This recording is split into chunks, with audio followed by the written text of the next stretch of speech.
შემდეგი თემაც ძალიან მნიშვნელოვანია და მასზე ინფორმაციის ქონა ალბათ აუცილებელია, იმიტომ რომ არ გამოგვეპაროს სიმპტომები და ასე შემდეგ. მენტალური გადაღლა არც სიზარმაცის მაჩვენებელია და არც დეპრესიის ეს უხილავი დაღლა, როდესაც არაფერი აღარ გვახარებს, ხალისი არ გვაქვს და ვერ ვხვდებით მიზეზს რატომ. ჩვენს სტუმარს ფსიქოლოგ ზაზა ქოიევასთან ერთად ვისაუბრებთ თუ რა იწვევს ემოციურ გადაღლას, мотиваციის დაკარგვას და რა არის მიზეზი და გამოსავალი. სხვათა შორის ძალიან ხშირად სოციალურ ქსელებში ამ თემაზე ძირითადად კითხვები გროვდება ხოლმე და ხშირ შემთხვევაში პასუხებიც არ არის და აგერ ბატონის ზაზას მოგზადდა დილამშვიდობი. დასმულია წარდგენაში, რა არის ამის მიზეზი და როდიდან უნდა ვეძებოთ და რა სიმპტომები უნდა ვეძებოთ. მოგესალმებით, მივესალმებით ჩვენს მაყურებლებს, მადლობა მოწვევისათვის. პირიქით. ხო, პიროვნული გადაწვაზე ვსაუბრობთ თუ ემოციურ გადაწვაზე ეს მნიშვნელოვანია, თუმცა ძალიან ხშირად ესენი ერთად არის ხოლმე ორივე. პიროვნული ემოციური გადაწვა, ქვია ხოლმე პროფესიული ემოციური გადაწვა, ქვია ხოლმე ამას, რომელიც თითქმის ყოველთვის ერთდროულად არის, ან ძირითად შემთხვევებში ამას პროფესიაში ძალიან ბევრი სამუშაო პროცესი იწვევს ხოლმე რა. ამიტომ მოდი მაინც ამ ნაწილად დავყოთ ეს ყველაფერი. ჯერ საერთოდაც აი ეს პიროვნულ ემოციური, ან გნებავთ ემოციურ პროფესიული გადაწვა რას გულისხმობს? გულისხმობს იმას, რომ ჩვენს წინაშე იმაზე მეტი საქმეებია გასაკეთებელი, ვიდრე ჩვენი შინაგანი რესურსი გვაქვს ამის. სახალხო ენაზე რო ვთქვათ, იმდენი საქმე დამიგროვდა. იმდენი საქმე დამიგროვდა და ვეღარ ავდივარ. ხო. საიდან დავიწყო? არ ვიცი, ვეღარ ავდივარ, მაინც ვერ მოვასწრებ. ხო? ეს ადამიანური ენაზე რო ვთქვათ. დიახ. და ძირითადად ეს სამსახურებრივია ხოლმე, მაგრამ არის როლური, არის პიროვნული და არის ორგანიზაციული. პიროვნულში შედის ის, რომ მე საკმარისი არა ვარ ამისათვის, ვერ ვაკეთებ, ვერ გავაკეთებ საერთოდ ვინა ვარ, საერთოდ სხვა ადამიანების ჭკუაზე ვიცხოვრებ, რაც დედაჩემს უნდა და რაც მამაჩემს უნდა და ან ვიღაცას მეზობლებს რაც უნდათ და სოციუმის შემოთავაზებით ვაკეთე და ეხა დღეს საწავიდე აღარ ვიცი და იწყება ეს დავდივართ ოთახებში და ამას ვფიქრობ. პიროვნული გადაწვის პროცესი, რომელსაც შეიძლება ეგზისტენციალური კრიზისი მოყვეს და მოყვეს დეპერსონალიზაცია, ანუ ვერ იპოვო საკუთარი ადგილი და პიროვნული ჩამოშლა მოყვეს, ერთი. მეორე როლური იმ კუთხით, რომ შენ აღარ შეგელია იმდენი ფუნქციების, ოჯახური ფუნქციის, სამეგობრო ფუნქციის, სამსახურებრივი ფუნქციის ერთდროულად განხორციელება, ან ეგრეთ წოდებული თავკომბალაა, იმიტომ რომ მარტო სამსახურზე ხარ მიჯაჭვული და კიდე პატარა ბავშვი გყავს და всё, ამ ორში ხარ და რობოტიზაციის პროცესია და მეტი ვერაფერი ვერ ხდება შეცხოვრებაში არა და რაღაცა სხვა დასვენების პროცესებიც გინდა და ორგანიზაციული იყოფა კიდევ შიგნით ორ ძირითადად ეს იმდენად კომპლექსური თემა მე ვეცდები ხან მოკლე დროში ყველაფერი კარგად ავხსნო. ორგანიზაციული კიდევ იყოფა შიგნით ორ ძირითად ნაწილად. ერთი არის, როდესაც მე არ ვიცი რა საქმეს ვაკეთებ და რატო ვაკეთებ, უბრალოდ ვაკეთებ იმისთვის, რომ თვის ბოლოს ხელფასზე ვიღო და გადავრჩე. ანუ ეგრეთ წოდებული ციკლის ვორვალია, სადაც უბრალოდ რაღაცა საქმეს ვაკეთებ, არა ჩემს საქმეს, არამედ უბრალოდ რაღაცა საქმეს ვაკეთებ. იმისათვის რომ გადავრჩე და ეს საქმე მე არასოდეს არ მიყვარს. დილას რო ვიღვიძებ, არასოდეს არ მინდა ამ სამსახურში წასვლა. და იქაც რომ მივდივარ, ერთი სული მაქვს 6 საათი როდის მოვა, რომ ეკიდან წამოვიდე რა. რუტინა. და თავისთავად ცხადია ესეც. ხო, არაფერი შიგნით შემოქმედებითი არ არის, არაფერი იქით შიგნით სასიყვარულო არ არის, არაფერი არ მიყვარს ამაში. ეს არის ერთი ტიპის ორგანიზაციული გადაწვა და მეორე ტიპის ორგანიზაციული გადაწვა არის მაშინ, როდესაც შენი ძლიერი მხარიდან გამომდინარეც გაქარჩეული ეს პროფესია, ძალიან მაგარიც ხარ ამაში, მაგრამ აი პარეტო რო ამბობს 20-80-ზე რა, 20% ადამიანების აკეთებს 80% საქმეს და ამაში პრობლემა არ არის. ოღონდ ეს 20% 20 კი არ არის 2-ია. და ამ 2%-ს 80%-ის გაკეთება უწევს და უკვე აღარ არის საშველი და კვლევების მიხედვით დაახლოებით 70-დან 80%-მდე ემოციური გადაწვა პროფესიულს უკავშირდება და უკავშირდება აი ამ ან ერთს ან მეორეს, რომელიც თქვი ერთი მიმართულება ორგანიზაციული, რომ ეს ის არ არის, რაც მე მინდა უბრალოდ ვაკეთებ და გადარჩენისთვის და მეორეზე ის, რომ შეიძლება ეს იყოს, მაგრამ იმდენად ბევრია და იმდენად ცოტა არის კიდე ჩემნაირი ამ საქმეში, ამ ორგანიზაციაში მოსიყვარული ადამიანები, რომ ორ კაცს გვიწევს 10 კაცის საქმის კეთება და განსაკუთრებით მაშინ, როდესაც ამ ორგანიზაციაში ერთი 50 კაცი მუშაობს. სინამდვილეში 20-ია საჭირო, 50 მუშაობს და იმ 50-დან 3 იცით რომ იგი ხა საქართველოში რეალური პრობლემაა. რეალური პრობლემა როა და რომ დამიდასტურებია, მაგიტომ ამბავია რა. მოდით განვიხილოთ ერთი კონკრეტული ამბავი, მაგალითად პერსონალური. როდესაც თქვენ ამბობთ, რომ მაგალითად ადამიანები ოთახში დავდივართ და ვფიქრობთ, რომ აი რა აზრი აქვს, მაინც ვერ მოვასწრებ და იწყება შფოთვები, დარდები, ნერვიულობები და აგვიხსენით, რა დროს იწყება ორგანიზმის დაზიანება? ორგანიზმის დაზიანება თუ ეს ცოტათი მეტხანს გრძელდება, ეს ცოტა რამდენია? ფსიქოსომატურად ზოგისთვის 2 კვირა, ზოგისთვის 1 თვე, ზოგისთვის 9 წელი. კი ბატონო. ორგანიზმის თვალსაზრისით კაცმა არ იცის. მაგალითად, გაგიკვირდებათ ახლა, რომ სურდო შინაგანი ტერილია ხანდახან. როდესაც არც ქარს დაუბერია შენთვის და არც არაფერი. კუჭნაწლავი არის ფსიქიკაში გადაუმუშავებელი სტრესს ურტყამს. ხდებით, ანუ მილიონი სხვა რაღაცა არის კიდე. უსუსურობის განცდა შეიძლება სახსრები დაგიზიანოს, ამ პსორიაზი გამოიწვიოს. ანუ ბევრი ეს ჯანმრთელობის ფსიქოლოგია კიდე ცალკე მიმართულება, რომელიც ჩვენთან ცხადია მიღმულია იმისათვის, რომ გავარკვიოთ რა გადაუმუშავებელმა სტრესმა ფიზიკურად რა ჩემმა მასწავლებელმა NLP-ის მასწავლებელმა იცოდა ხოლმე თქვა იცოდა რა იცის ეხლაც მიუხედავად იმისა რომ ღრმა ასაკშია მაინც ენერგიულად არის და ღმერთმა დიდხანაც ცოცხლოს იცის ხოლმე თქვა რომ სხეულს სხვა ენა არ აქვს ის ტკივილები დგელაპარაკება უძველეს ფილოსოფოსები ამას ამბობდნენ კი ეს მას ოშოს განახნასწავლი თავის დროზე სხეულს სხვა ენა არ აქვს ის ტკივილები დგელაპარაკება და ეს არის ზუსტად ფსიქოსომატური გადაუმუშავებელი ტრავმები პირდაპირ შესაძლოა უტყამდეს როგორ გადავამუშაოთ ეს ვასწავლეთ მაშინ ხო ეხლა გამოსავლები დავიწყოთ თქო მას დასალკე უნდა თქო ყველას გამოსავალი მაგრამ ჯერ პირველ რიგში სამსახურეობრივი თვალსაზრისით, აი ყველაზე მნიშვნელოვანი, რა კი 70-80% სამსახურეობრივია. სამსახურეობრივი თვალსაზრისით ვიპოვოთ რაღაცა, რომელიც ყველაზე მეტად სტრესავს და ან რაღაცა შევცვალოთ შიგნით. ან უბრალოდ მოვიჭრათ, მიუხედავად იმისა, რომ შეიძლება მშიერი დავრჩეთ. სხვანაირად არ გამოვა. ჯობია მშიერად დარჩე, ვიდრე იყო დანგრეული მთელი ცხოვრება.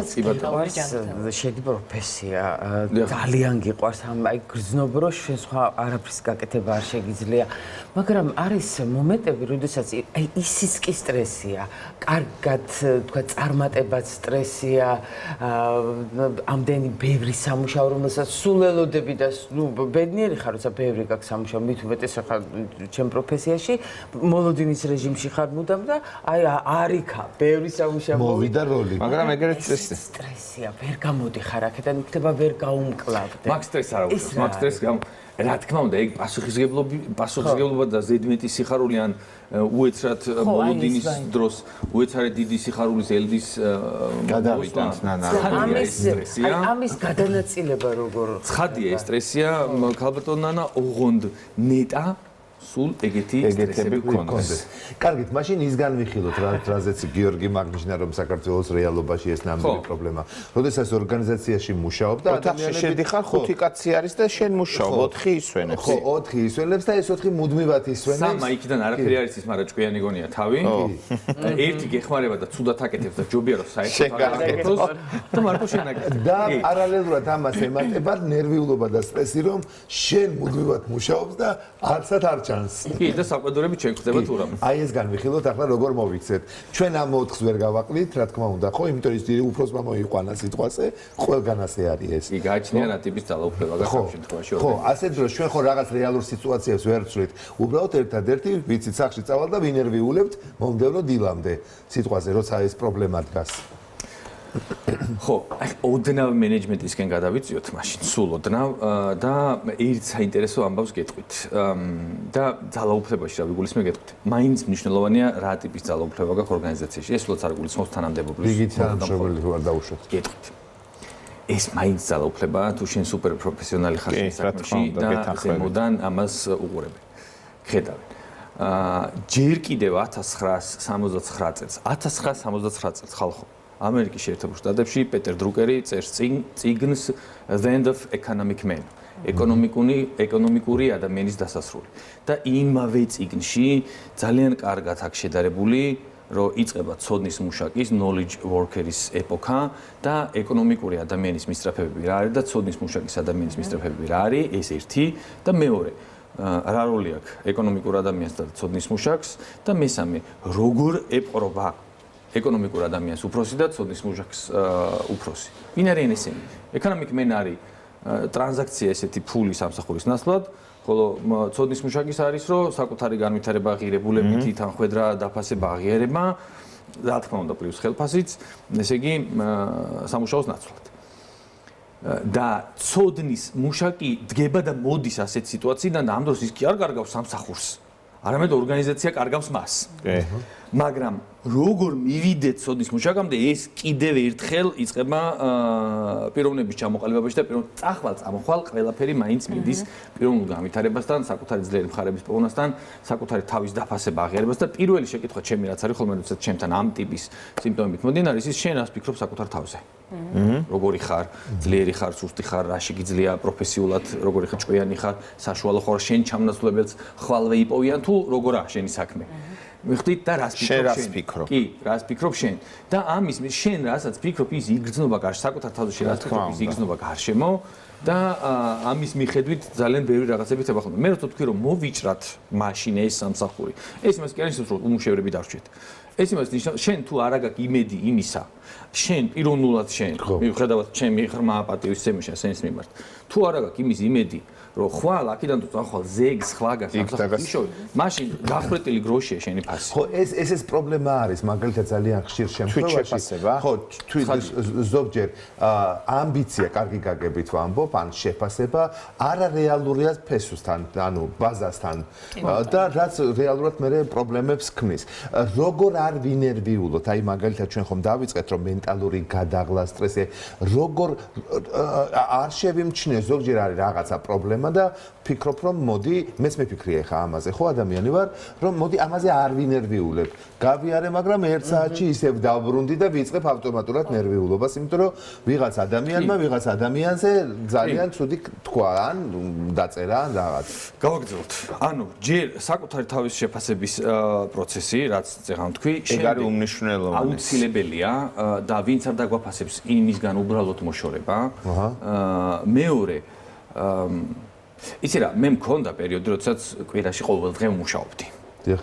და მივხვდი, რომ იცი, ბევრი არც არაფერი არ იცვლება. გარდა იმისა, რომ ჩემი საკუთარი თავი მრჩება უყურადღებოდ და ცოლშვილი მრჩება უყურადღებოდ, რომელიც ყველაზე და ყველაფერზე მეტად მიყვარს. და ავდექი და მინიმუმ 2 დღე გამოვყავი იმისთვის, ჩემ ცხოვრებაში არსებობს 2 დღე, როდესაც არაფერი არ მაინტერესებს რა. რაზეც არ უნდა ამირეკონ, არაფერს არ ვაკეთებ ხვალ. ზეგ დილით დავიწყოთ დღეს არცალია და ჩემს გარშემო აბსოლუტურად ყველა მიცის რომ ეს დღე და ეს დღე ეკუთვნით ამათ. უბრალოდ მე მეკუთვნის სინამდვილეში, იმიტომ რომ მე მათთან ურთიერთობაში ესე იგი პოზიტიურ რაღაცებს ვიღებ, მაგრამ მათ ეკუთვნით.